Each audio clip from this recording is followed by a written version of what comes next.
कहानी में आप देखेंगे कि किस तरीके से एक छोटे बच्चे की आत्मा एक लड़की के पेट में घुस करके उसको परेशान करने लग जाती है। दरअसल वो जो बच्चे की आत्मा होती है वो उसी के बच्चे की होती है, क्योंकि वो अबॉर्शन के दौरान उस बच्चे को मरवा देती है। इसी वजह से उसकी आत्मा उसको परेशान करती है। क्या ये इस आत्मा से ये बच्ची अपने आप को छुटकारा दिला पाएगी? आइए देखते हैं कहानी में आगे। कहानी के शुरुआत में योगा आसन सीखने के लिए जो लड़की है वो जहाँ पर योगा करते हैं यानी वहाँ पर आई हुई होती है, तभी उस घर के अंदर चली जाती है जहाँ पर योगा आसन सिखाया जाता है। वहाँ पर जाकर के काफ़ी सारी लड़कियों से मिलती है, तभी वो लोग एक दूसरे का इंट्रोडक्शन देने लग जाते हैं, यानी कि परिचय देने लग जाते हैं। एक परिचय देता है मैं यहाँ से आई हूँ, एक परिचय देता है मैं यहाँ से आई हूँ। इस तरीके से आपस में उन सब में बातें होने लग जाती है। तभी वहाँ पर गुरु माँ भी आ जाती है और गुरु माँ कहती है कि यहाँ मतलब गुरु माँ क्या करती है, वहाँ के नियम सबको समझाती है। कहती है कि चलो मैं तुम्हें यहाँ के नियम समझा देती हूँ, जिन नियम का आपको उल्लंघन नहीं करना है और जिन नियम का आपको पालन करना है। उनमें से एक नियम होता है कि आपको आईने के सामने खड़े नहीं होना, यानी कि आईने में अपनी शक्ल नहीं देखनी है अगले 7 दिन तक। और उनमें से एक नियम ये होता है कि आपको आंखें नहीं खोलनी है योगा आसन के दौरान, आपको आंखें नहीं खोलनी है। और भी काफ़ी सारे नियम होते हैं। सारे नियम समझाने के बाद वो बताती है कि इन सारे नियमों का उल्लंघन ना करें कृपया करके, क्योंकि आने वाले समय में परेशानियां हो सकती हैं जिस परेशानी के जिम्मेवार हम नहीं होंगे। तभी अगली सुबह क्या होता है, अगली सुबह सभी लोग योगा के लिए बैठे होते हैं। योगा के दौरान क्या होता है, योगा सभी लोग योगा कर रहे होते हैं। तभी क्या होता है, जो लड़की बाद में आई हुई होती है योगा सीखने के लिए, तभी उसे एक बच्चा दिखाई देता है। एक बच्चा परेशान करता है, मतलब कि वो बच्चा नहीं होता, वो एक आत्मा होती है। जबकि जो गुरु माँ है वो पहले ही समझा देती है, हो सकता है इस योगा के दौरान आपको अपने मरे हुए माता पिता की परछाई दिखाई दे, अपने आपके माता पिता परेशान करे, हो सकता है बच्चा परेशान करे, किसी बच्चे की आत्मा परेशान करे। तो बिल्कुल वैसा ही होता है जैसा गुरु माँ कहती है, उसको वो बच्चा परेशान करता है, यानी उसके सामने से होकर गुजर जाता है और वो आंखें भी खोल देती है और वो बच्चे को भी देखती है, लेकिन यानी कि वो नियमों का उल्लंघन कर देती है, नियम का पालन नहीं करती है। तभी अगले टाइम क्या होता है, अगले टाइम वो योगा आसन खत्म होने के बाद क्या होता है, वो लड़की जाती है बाथरूम के अंदर उसके मन में लालच आया था आईने को देख करके। आईने पर कपड़ा ढका होता है, वो कहती है एक बार अपनी शक्ल देख लेती हूँ, इस योगा का मेरे ऊपर असर हो रहा है या फिर नहीं। तभी क्या करती है, वो उस शीशे पे से कपड़ा हटा देती है और अपनी शक्ल देखती है। शक्ल पहली बार में तो सब अच्छा दिखता है, लेकिन जैसे जैसे वो गौर से देखती जाती है वैसे वैसे उसकी जो शक्ल है वो शैतान में कन्वर्ट होती जाती है, यानी कि जो भूतिया है जो शक्ल वो बनती जाती है। अब यहाँ से प्रॉब्लम की शुरुआत हो चुकी है। तभी क्या होता है, अगले टाइम वहां पर वो घबरा जाती है पूरी तरीके से और बहुत ही ज्यादा तरीके से चीख जाती है और वहां पर गुरु माँ आ जाती है और गुरु माँ उसे डांटने लग जाती है। कहती मैंने तुमसे कहा था उल्लंघन मत करो नियमों का, कुछ भी हो सकता है। तभी क्या होता है, वहां पर आईने को ढक दिया जाता है और वहां से सब लोग चले जाते हैं। तभी अगले टाइम सब लोग वहां पर खाना खा रहे होते हैं। खाना खाने के दौरान आपस में बहुत सारी उनमें बातें होती हैं और जो गुरु माँ है वो गुरु माँ कहती है कि इससे अगला आसन बहुत ही ज़्यादा कठिन होगा, लेकिन नामुमकिन नहीं, सभी को करना है, ऐसा करना है, वैसा करना है। वहाँ पर काफ़ी सारी बातें हो रही होती हैं। तभी क्या होता है, जो गुरु माँ होती है वो गुरु माँ अकेले में योगा कर रही होती है और गुरु माँ को वो लड़की जो है वो योगा करते हुए देख लेती है और उसी के जैसी डुप्लीकेट, यानी कि जैसे जैसे गुरु माँ करती जाती है वैसे वैसे वो करती जाती है उसके पीछे खड़े होकर। तभी गुरु माँ पीछे मुड़ कर देखती है और वो छुप जाती है, यानी कि वो चली जाती है। तभी अगले टाइम क्या होता है, मॉर्निंग में जब वो योगा करने के लिए आई होती है तो वहाँ पर कोई भी योगा करने के लिए नहीं आई होता क्योंकि छुट्टी का टाइम होता है, लेकिन वो वहाँ पर योगा करने के लिए आ जाती है।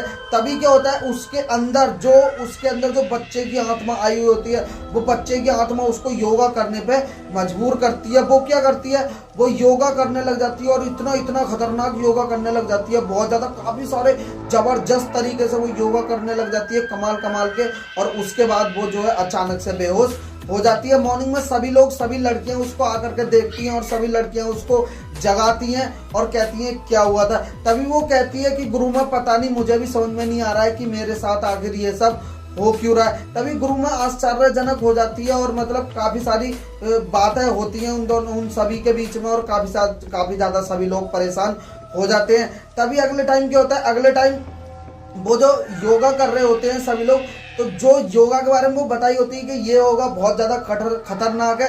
तभी क्या होता है, वो योगा वो लड़की बहुत ही ज़्यादा आसान तरीके से कर देती है, किसी से भी वो योगा नहीं होता और वो इतनी आसानी से कर देती। तभी गुरु माँ उसको देख लेती है और गुरु माँ कहती है ये योगा तो बहुत ही ज़्यादा कठिन है, ये योगा तुम इतनी आसानी से कैसे कर सकती हो, आखिर ये सब कैसे कर लेती हो तुम, क्या हो रहा है आखिर, पहले तो तुम्हें जब यहाँ आई थी तो तुम्हें इतनी ज़्यादा मतलब वो नहीं थी समझ और एकदम से इतनी ऐसे। तो वो कहती है गुरु माँ मुझे भी कुछ समझ में नहीं आ रहा है, आखिर मेरे साथ ये हो क्या रहा है। तभी क्या होता है अचानक से उसके पेट में जो वो दर्द उठ जाता है, यानी कि जो बच्चा होता है उसके हाथ दिखाई देने लगते हैं, कभी उसके पैर दिखाई देने लगते हैं, कभी उसका सर दिखाई देने लगता है उसके पेट में। इस तरह की जो हरकतें हैं वो बहुत देर तक होती रहती हैं और उसके पेट में जो बहुत ज़्यादा दर्द होने लग जाता है।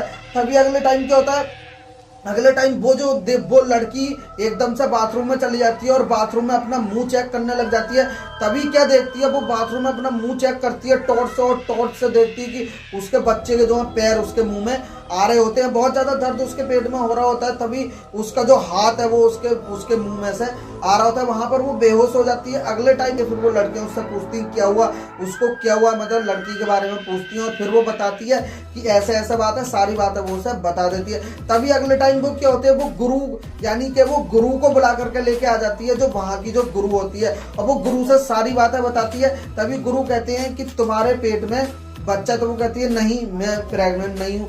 तभी वो कहती है कि मैं प्रेग्नेंट थी, मैंने अबॉर्शन करवा ली, यानी कि उसके हस्बैंड जो है, उसके हस्बैंड ने जानबूझ करके उसका अबॉर्शन करवाया होता है। अबॉर्शन उसका हो जाता है, वो सारी बातें उस पंडित जी को बता देती है। तभी वो पंडित जी कहते हैं कि ये अबॉर्शन के दौरान मतलब जो बच्चा है वो मरा नहीं था, बल्कि वो जिंदा ही था, उसकी जो बाद में उसको मार दिया गया, जिसकी वजह से उसकी आत्मा को शांति नहीं मिली है। तुम्ही को उसकी आत्मा को शांति दिलानी होगी। तभी क्या होता है, वो कहता है कि तुम्हें अपने अंदर 7 चक्रों को जगाना होगा, जिसकी वजह से वो आत्मा को यानी कि मुक्ति मिल सकती है और तुम नहीं मर सकती। तुम जब मर जाओगी तो उसकी आत्मा को शांति नहीं मिलेगी, इसलिए तुम्हें ही उसकी आत्मा को शांति दिलानी होगी। तभी वो लोग योगा करने बैठ जाते हैं। पहला योगा तो आसानी से हो जाता है और दूसरा योगा भी आसानी से हो जाता है। तभी तीसरे योगा से कठिनाई होनी शुरू होती है, यानी कि जो बच्चा होता है वो उसके पेट में कभी हाथ मार रहा होता है, कभी पैर मार रहा होता है, कभी इधर उधर, कभी पूरी बॉडी में घूम रहा होता है, यानी कि उसको वो योगा ना करे, इस वजह से उसको वो परेशान करने